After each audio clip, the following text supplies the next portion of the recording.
Malaysia का विमान MH370 का अचानक बादलों के बीच से ही दुनिया के नक्शों से खो जाना एक रहस्यमय मिस्ट्री है जो पूरी दुनिया को सोचने में मजबूर कर देती है कि आखिर मलेशिया का ये MH370 विमान कहाँ गुमनाम हो जाती है।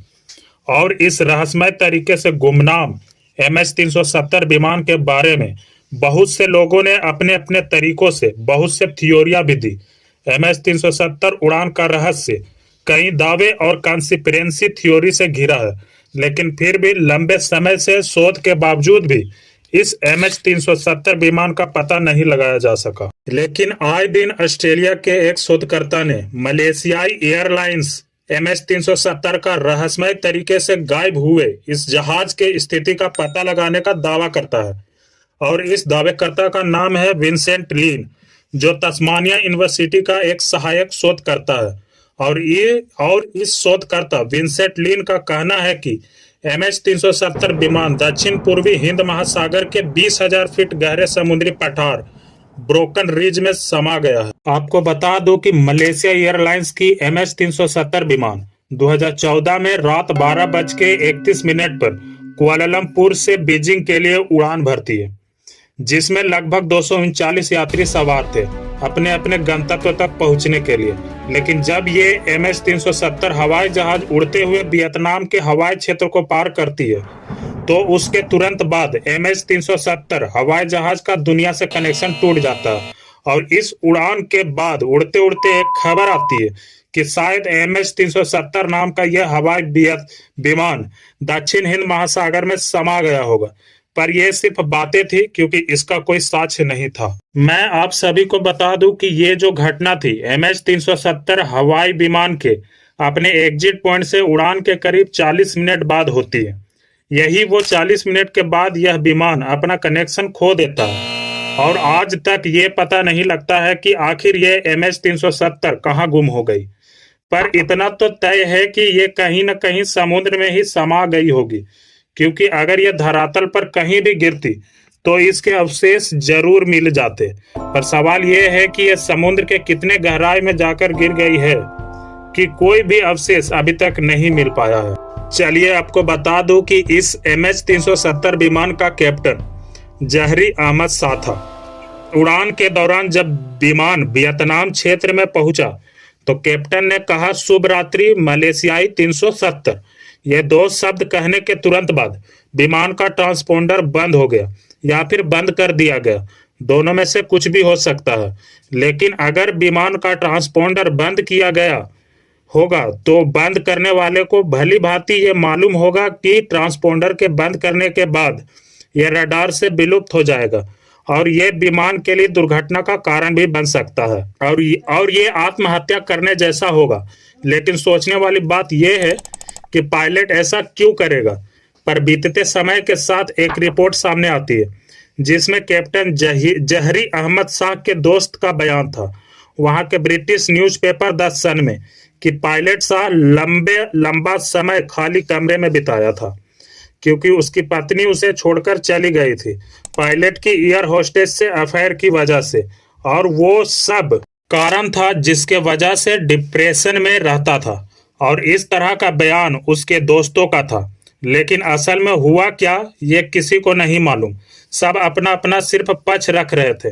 पर यह भी हो सकता है कि ये सच हो और उसने इस तरह से आत्महत्या की योजना बनाया हो, क्योंकि ये विमान करीब 40,000 फीट की ऊंचाई पर उड़ रहा था और इतनी ऊंचाई पर कोई भी यात्री अपना होश खो बैठता है और जान भी जा सकती है। जैसे ही MH370 विमान का दुनिया के रडार से कनेक्शन हटता है, इस पर छानबीन बहुत ही तेजी से शुरू हो जाती है और इसी बीच पता लगता है कि विमान ने उत्तरी मलेशिया और पेनांग द्वीप के ऊपर से उड़ने के लिए अपना पथ छोड़ता है और फिर अंडमान सागर में इंडोनेशिया द्वीप सुमात्रा के सिरे की ओर निकलता है और इसके बाद यह दक्षिण की ओर मुड़ता है और तुरंत यहीं से इस विमान का कनेक्शन हवाई दुनिया से कट हो जाती है।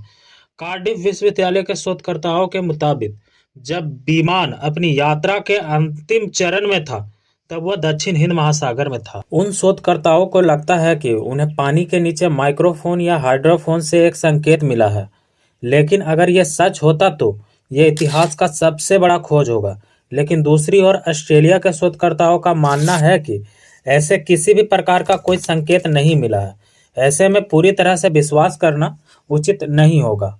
मलेशिया के विमान MH370 के लापता हुए 10 साल हो चुके हैं, मगर इसकी गुत्थी को अभी तक सुलझाया नहीं गया है। लेकिन हाल ही में विमान को ढूंढने के लिए ब्रिटेन की कार्डिफ यूनिवर्सिटी से जुड़े रिसर्चर ने एक नया दावा किया है।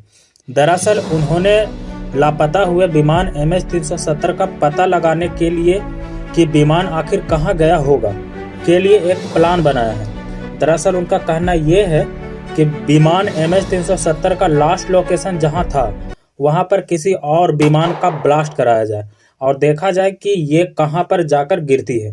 हो सकता है कि MH370 विमान भी उसी लोकेशन के आसपास हो, और उनका मानना भी है कि इसी तरह MH370 का ढूंढा जा सकता है। रिसर्चर कादरी के मुताबिक यह हवाई हादसा 7 आर्क के पास हुआ है और यही वह पॉइंट था जहां MH370 विमान से आखिरी बार संपर्क हुआ था, और यह जगह ऑस्ट्रेलिया के दक्षिण में स्थित Cape Leeuwin hydro acoustic station से करीब 2000 किलोमीटर की दूरी पर है।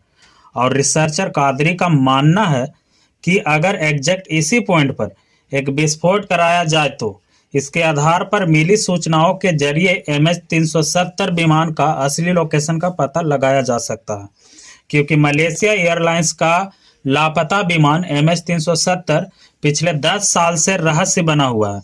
विमान को लेकर अक्सर नई थ्योरियां और दावे सामने आते रहते हैं। इसी दौरान एक्सपर्ट और ब्रिटिश बोइंग 777 के पायलट साइमन हार्डी ने कहा था, फ्लाइट MH370 समुद्र की गहराइयों में है।